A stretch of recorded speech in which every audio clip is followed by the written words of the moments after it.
سلام و رحمت شروع کرتا ہوں اس پاک پروردگار کے نام سے، اس اللہ تعالیٰ کے نام سے جو نہایت رحم والا ہے، بہت کرم والا، ہم سب کا مالک حقیقی۔ مجھے امید ہے اللہ کی ذات سے، اس رب کریم کی ذات سے کہ آپ سب لوگ اچھی طرح سے ہوں گے، خوش خرم ہوں گے، شاد و آباد ہوں گے۔ اللہ تعالیٰ آپ سب کو، ہم سب کو اچھا رکھے، خوش رکھے۔ باتیں کرنے کے لیے بہت ہے، بہت سی باتیں ہیں، بہت سے لوگوں کے خطوط آتے ہیں، بہت سے لوگوں کی کالس آتی ہیں۔ اب وہ حالات حاضرہ کے بارے میں لوگ کہتے ہیں کہ بتائیے کیسے حالات حاضرہ کے معاملے میں کچھ اپنی رائے دیجیے۔ وہ ایک بڑا سیاسی معاملہ ہو جاتا ہے، اس لیے میں حالات حاضرہ پہ زیادہ گفتگو کرنا پسند نہیں کرتا۔ ٹائمڈ ہو جائے آدمی، پھر یہ ہے کہ اس پہ مختلف طرح کے الزامات لگے، اور معاملات آج کل جو ہیں وہ بڑے دگرگوں ہیں، اس لیے ٹو دا پوائنٹ، مطلب ان سیاسی باتوں سے اور سماجی باتوں سے دور رہ کے بس ایک سیدھے راستے والی بات کرنا ہی زیادہ بیٹر ہے۔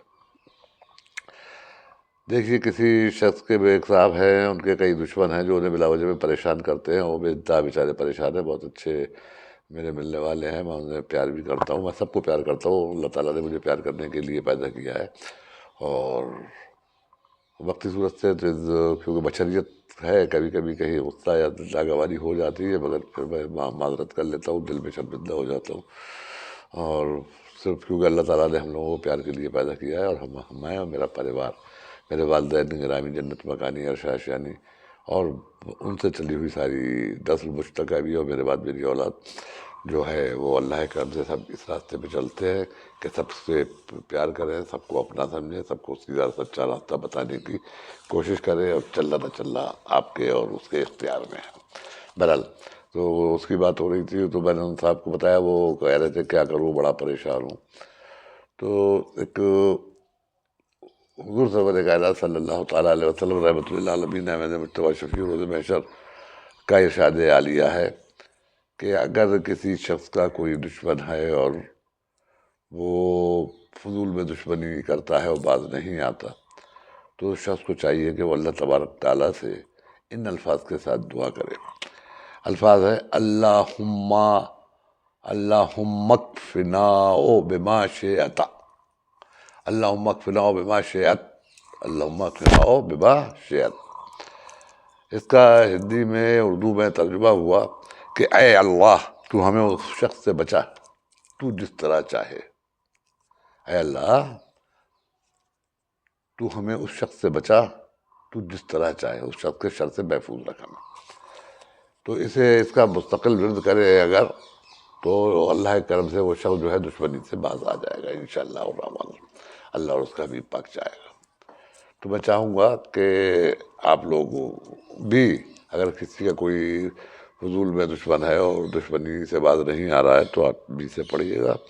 انشاءاللہ تعالیٰ وہ شخص جو ہے دشمنی سے باز آ جائے گا۔ ہمارے اسلام میں انتقام کے لیے قطعی ممانعت تو بنا ہی ہے، اس لیے میں ایسا کوئی بھی عمل یا ایسی کوئی بھی بات یا ایسا کوئی بھی راستہ آپ کو کبھی اپنے منہ سے نہیں بتانا چاہوں گا جس سے کہ انتقام ہو، کہ کسی نے تھپڑ مارا آپ گھوسا مار دیں، کسی نے ڈنڈا مارا آپ گولی مار دیں، تو یہ ہمارے اسلام میں اس کی ممانعت ہے۔ ہمارے اسلام میں جہاد ہے ایک لفظ، جہاد کا مطلب ہوتا ہے کہ ہم اپنے آپ سے لڑیں، اپنی خواہشات پہ قابو پائیں، اپنے نفسانی خواہشات پہ قابو پائیں۔ جیسے میں نے ایک بار بتایا تھا، اب پھر عرض کر دوں، رمضان شریف کا مبارک مہینہ آ ہی رہا ہے، اپنی رحمتوں و برکتوں کے ساتھ دن بھر کے بھوکے ہم ہوں گے، ہمارے سامنے بہت سے شاندار کھانے لذیذ اللہ کی نعمتیں سجی ہوں گی، مگر ہمارے نفس چاہ رہا ہوگا کہ ہم یہ کھا لیں، یہ کھا لیں، یہ کھا لیں، خوشبو بھی آ رہی ہوگی، بدن کو بھی بہا رہے ہوں گے، پیاس بھی لگ رہی ہوگی، مشروبات بھی رکھے ہوں گے، یعنی کولڈ ڈرنکس وغیرہ بھی رکھے ہوں گے، مگر ہم چونکہ جہاد میں ہیں، چونکہ ہمارا روزہ ہے، ہم ان چیزوں کی طرف دیکھ تو سکتے ہیں مگر چکھنے کی اجازت نہیں ہے، ہم چکھ نہیں سکتے، یہ ہمارا ہم سے جہاد ہے۔ اگر کسی شخص نے میرے ساتھ کوئی زیادتی کری، میں انتقام لینے پہ قادر ہوں، اس نے مجھے آنکھیں دکھائیں، میں اس کی آنکھیں نکال لینے کے قابل ہوں، اتنی حیثیت و ویلیو پاور رکھتا ہوں، اس کے بعد میں نے اگر اس شخص کو معاف کر دیا، اپنے تمام روحانی اور جسمانی اور دماغی انتقامی کارروائیوں کو پس پشت ڈال کر، پیٹ کے پیچھے ڈال کر، بھول کر اسے معاف کر دیا، تو یہ میں نے اپنے ساتھ جہاد کیا۔ جہاد کا مطلب یہ نہیں گولی لے کر وہ یہ جہاد نہیں ہے، یہ جہاد نہیں کہتے ہیں، یہ شیطنت ہے، یہ آتنکواد ہے، جو کوئی کرتا ہے کرتا رہے۔ یا اب اس میں جہاد میں ایک بات آئی ہے، جو لوگ خود آتم گھاتی حملے کرتے ہیں وہ مسلمان نہیں ہیں۔ اسلام میں خودکشی حرام ہے، سور کا گوشت حرام ہے، خودکشی بھی حرام ہے۔ اب خودکشی جو کرنے جا رہا ہے تو وہ مسلمان ہے ہی نہیں۔ بہرحال تو آپ بات ہو رہی ہے دشمنی کی، دشمن سے بچنے کے لیے اللہ تبارک تعالیٰ سے دعا فرمائے، اللہ تبارک تعالیٰ آپ کی دعاؤں کو مقبول فرمائے گا، اور ان الفاظ سے دعا یقیناً بہت جلدی مقبول ہوگی، کیونکہ اسپیشلی بات یہ دشمن سے باز آ جانے کے لیے۔ ویسے اللہ تبارک تعالیٰ کے بہت سے اسماء الحسنی ہے، میں نے کئی بار ذکر کیا، انہیں پڑھ کے بھی آپ دشمن کے لیے کر سکتے ہیں، مگر وہ تو یہ ہے کہ بہت سے ہر اسماء الحسنی جو ہے اسم شریف جو ہے اللہ تعالیٰ کا، وہ اس میں مختلف بہت سی چیزوں کے لیے کام میں آتا ہے۔ یہ جو میں نے بتائی یہ آپ کو دعا، اللہم اکفنا مما شئت، یہ صرف دشمن کو دور کرنے کے لیے کہ اللہ اس شخص سے تو ہمیں بچا لے، جس طرح چاہے بچائے۔ کیسے بچائے گا؟ ہم یہ نہیں کہہ رہے ہیں کہ وہ مر جائے، ہم یہ نہیں چاہتے کہ وہ زخمی ہو جائے، ہم یہ نہیں چاہتے کہ وہ بیمار ہو جائے، ہم یہ نہیں چاہتے کہ اس کی فصل سوکھ جائے، اس کا ایکسیڈنٹ ہو جائے، اسے اور کوئی نقصان پہنچ جائے۔ تو جیسے چاہتا ہے، تیری جیسی مرضی ہے، اس حساب سے تو ہمیں اس کی دشمنی سے بچا لے۔ دعا بڑی اہمیت رکھتی ہے، دعا جو ہے بہت اہمیت رکھتی ہے۔ اچھا، اب دعاؤں کا بڑا عجیب معاملہ ہے۔ دعا ایک ایسی حقیقت اور اہمیت کی چیز ہے جس سے دعا اللہ تعالیٰ سے ہماری اس نسبت کو، اس محبت کو ظاہر کرتی ہے کہ ہم اس پر اعتقاد اور یقین رکھتے ہیں، ہم اس کے سچے بندے ہیں، ہم اسی سے مدد چاہتے ہیں۔ اور دعا ایمان کے ساتھ یقین کا وسیلہ بھی، یہ دعا جو ہے ایمان اور یقین کا وسیلہ بھی ہے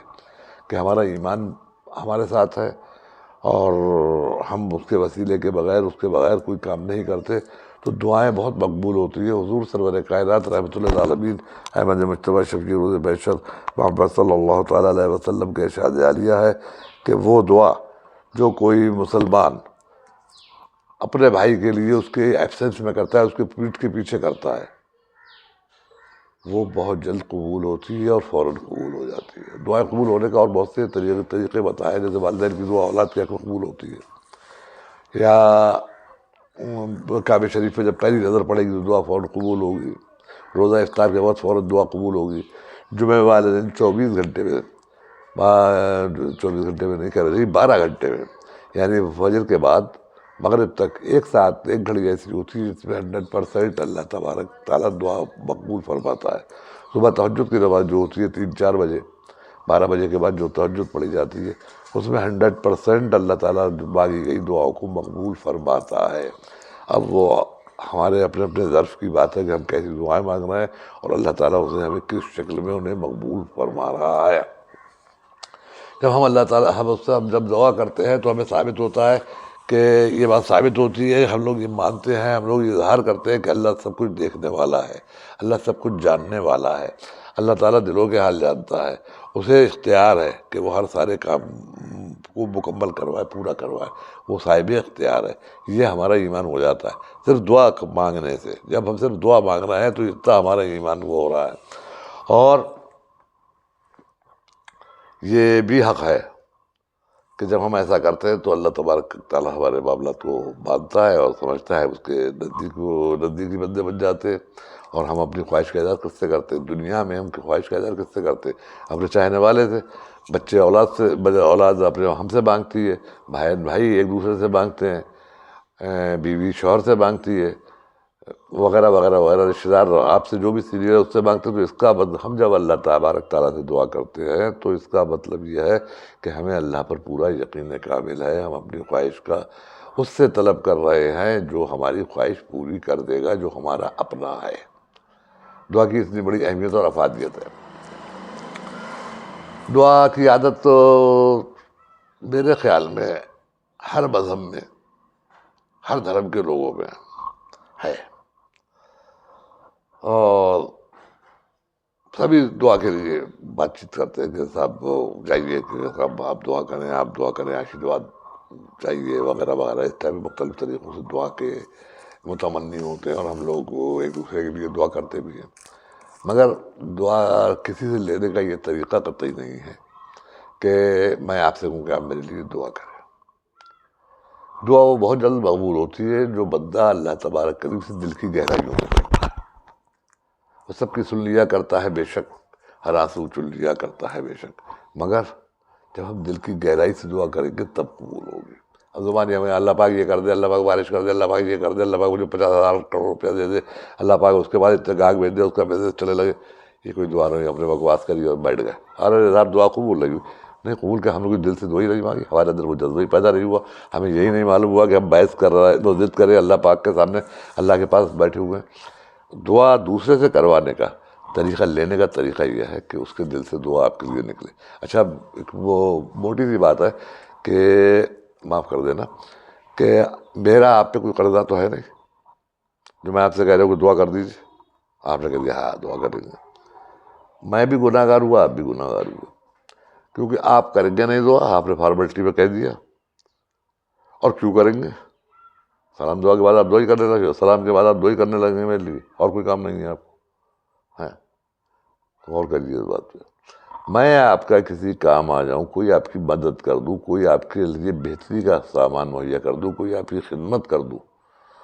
پھر میں آپ سے عرض کروں، اور عرض نہ بھی کروں تو آپ کے دل سے دعا نکلے گی میرے لیے، میرے حق میں خود دعا نکلے گی۔ اور جب دل سے آپ کی دعا نکلے گی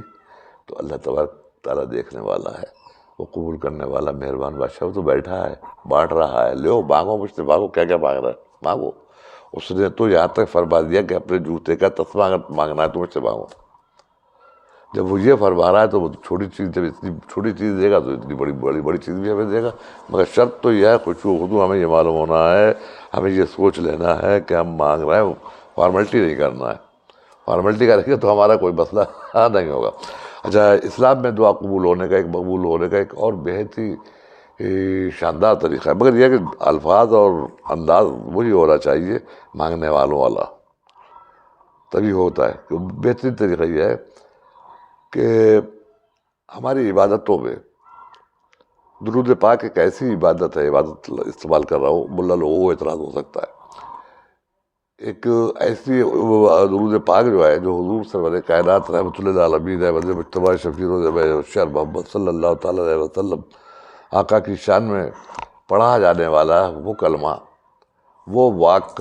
وہ چھند، وہ پد ہے کہ جو سیدھا فوراً یہاں سے جاتا ہے۔ ہم نے جب یہاں پڑھا دل کی گہرائی سے سرکار کے لیے سلام پیش کرا تو وہ سیدھا سلام وہاں پہنچا، ہاں اللہ تبارک تعالیٰ کے پاس، اور ایشور نے اس بات جب پہنچا تو ایشور نے اسے فوراً ہی دوسرے اس میں رکھ کے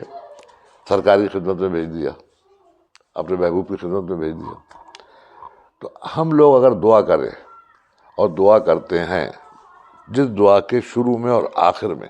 درود پاک پڑھ لیا جاتا ہے تو وہ دعا 100%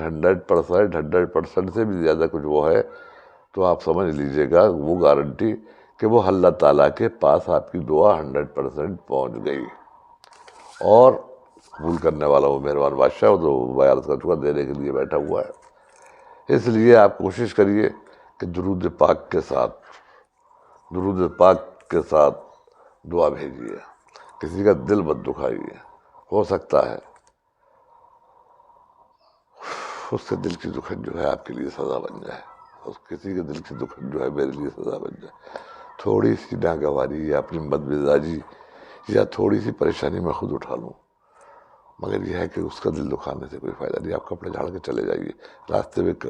دھول مٹی ہوتی ہے، کپڑوں پڑتی ہے، ہم کپڑے جھاڑ لیتے ہیں، مگر اگر کوئی شخص کہے کیا کر رہا ہے تو فوراً ہمیں ساری پاور، ساری طاقتیں ہمیں اپنی یاد آئیں گی، اور ہم کو کیا ہے بول کیسے رہا بھائی، جانتا لگی ہے ہمیں، ارے یار کچھ نہیں، ٹھیک ہے بھائی چلے جا رہا ہے، کہاں کرنا ہے۔ اور امتحان کے قابل تو ہم لوگ نہیں ہیں، امتحان کے قابل تو ہم لوگ نہیں ہیں۔ میں تو اللہ تعالیٰ سے کہتا ہوں، اللہ سے درخواست کرتا ہوں کہ میں امتحان کے قابل نہیں میرے مولا، میں امتحان کے قابل نہیں میرے مولا، میں امتحان کے قابل نہیں میرے مولا، میں تو کمزور بندہ ہوں،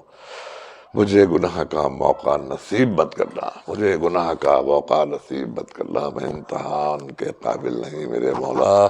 مجھے گناہ کا موقع نصیب مت کرنا۔ سیدھے راستے پہ اللہ تبارک تعالیٰ چلا ہمیں، اللہ تعالیٰ دشمنوں کی دشمنی سے ہمیں باز رکھ،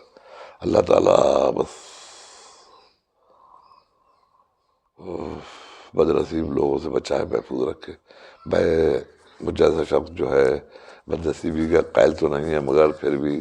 کسی شاعر کا ایک شعر ہے جو بڑا ویسے تو شعر و شاعری ہے، شاعری برائے شاعری ہے، مگر غور کرنے کا ہے، اس میں بڑا سبق آموز بھی ہے کہ بد نصیبی کا میں قائل تو نہیں ہوں، لیکن میں بد نصیبی کا میں قائل تو نہیں ہوں، لیکن میں نے برسات میں جلتے ہوئے گھر دیکھے، میں نے برسات میں جلتے ہوئے گھر دیکھے ہیں۔ اور میرے بھائی بس یہی ہے، کسی کا دل مت دکھائیے، ہر ایک سے محبت سے پیش آئیے، مسکرا کے ملیے، کسی کو ہم کچھ نہیں دے سکتے، پانی بھی نہیں پلا سکتے، کم سے کم میرے جد کریم کا ارشاد عالیہ ہے کہ مسکرا کے بات تو کر سکتے ہیں، تو ہم مسکرا دیں۔ اور مسکراہٹ جو ہے بڑے بڑے جرموں کو صاف بھی کر دیتی ہے۔ ایک تبسم نہیں ہے شکووں کا، ایک تبسم ہزار شکووں کا کتنا پیارا جواب ہوتا ہے، ایک تبسم ہزار شکووں کا کتنا پیارا جواب ہوتا ہے۔ تو میرے پیارے بھائیوں، میرے عزیزوں، دوستوں، احبابوں، ماؤں، بہنوں، بیٹیوں، آپ سب سے میری درخواست ہے کہ